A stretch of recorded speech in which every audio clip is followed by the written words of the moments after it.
The year is 1875. It is November, and we've just called in to see housewife Sarah, who lives in a brand new house in a place that will soon become known as Grand Suburbia. Good afternoon. Welcome to my home. Won't you come through to the kitchen? That would be lovely, thank you. So, here we are in the kitchen. Well, thanks, Sarah. It looks lovely. And I see your hens have been laying well. Yes, even at this time of year. Now, do come through to the scullery. Well, this looks nice and spacious. But tell me, why have you got your washboard on the wall? Oh, that's just my son. He must be playing around. I'm sure he'll be a museum curator when he grows up. Now, come over here. I'll show you my larder for all my dried goods, all the preserves and pickles I've made, and my lovely new pantry for keeping things cool. And on this shelf here are all my brand new copper pans. And here's my cream skimmer and my colander. It's very modern, you know. Well, you are well equipped. But how are you going to decide what to cook tonight? Well, let me think. I've just got this wonderful book of recipes. I think I should consult it. So, let's see what's in season in November. Here we are. Brill, carp, cod. We've got to wait until December for the barbel and the herring. So, not fish, I think. Maybe poultry. Lark. What a good idea. We'll make lark. If I remember rightly, there is an excellent recipe for larks in onions in here. Now, here it is, page 1305. Clean the larks and bone them. Stuff them with liver and herbs chopped very fine. Put some slices of bacon at the bottom of a stew pan. Place the larks over them and just cover with stock. Put a little forcemeat in each onion and a lark over it, replacing the head with a little forcemeat, taking care to remove the eyes. Salt the onions slightly. Cover with slices of lard and a piece of paper. Yes, I remember this, it's delicious. It is a bit fiddly though. Perhaps not today. What else can I make with larks? Lark pie, yes, lark pie. Beef, bacon, 9 larks, parsley, shallot. Roll the larks in flour and then stuff them. Now, if I'm going to make this pie, I'll need to make some pastry. But it's not a problem. My mother taught me well, and of course I know all the tricks, like testing the temperature of the oven by putting my arm in, see if I can hold it there for 20 seconds exactly, then it's just right. And, you know, it will take a long time, but I do enjoy my work in the kitchen. Especially smelling the fresh ingredients, hearing the pea pods snapping, knowing just how long everything's going to take. It's very satisfying. I'm sorry to interrupt, Sarah. It's all very interesting, but what is it that you have in that pot? Well, those are my larding pins, garnishing tools, and my pastry jagger, and my lard sculpting tool. I couldn't do without them. Sorry to change the subject yet again, but I see you've just taken delivery of, what is that, a rocket knife grinder with the price ticket still attached? Oh yes, it is marvellous. I have so many different kinds of knives, more than 20, so this is something that I really do need.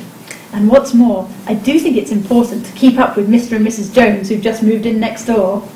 So, as you can see, I've really got all the latest state-of-the-art technology in my home. And what's more, I know how to use it all.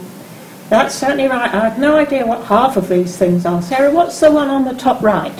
What? You mean you don't know a raisin pitter when you see one? You really should read Mrs. Beeton.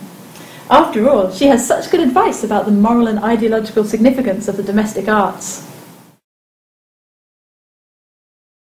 Let me read to you. Here.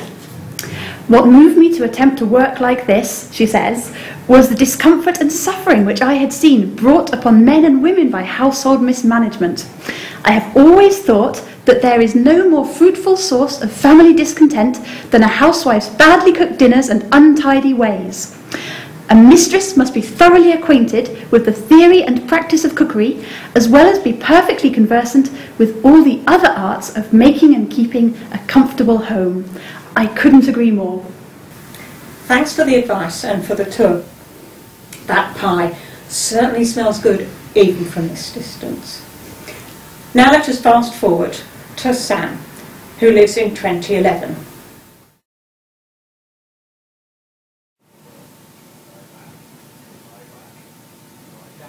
Good evening. I'm here with local resident Sam Brown, as we study his habits of cooking and eating. You'll notice we find him not in the kitchen, but in his living room, in front of the television. He spends a lot of time here, so much time that he is known as Couch Potato Sam. What are you watching? Jamie Oliver. Oh, lovely. That's all about food, isn't it? Is that making you hungry? When I mentioned it, it is making me a bit hungry, yeah. Well, perhaps you'd better go and prepare yourself a meal then.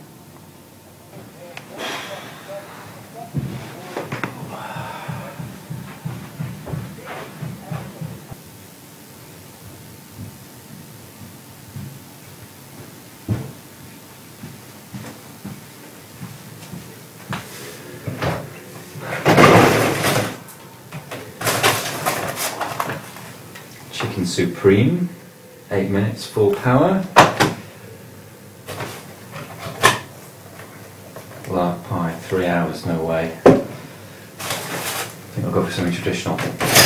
Pizza.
The story of Couch Potato Sam reminds us that habits have changed on a societal scale and in a direction that is increasingly unsustainable.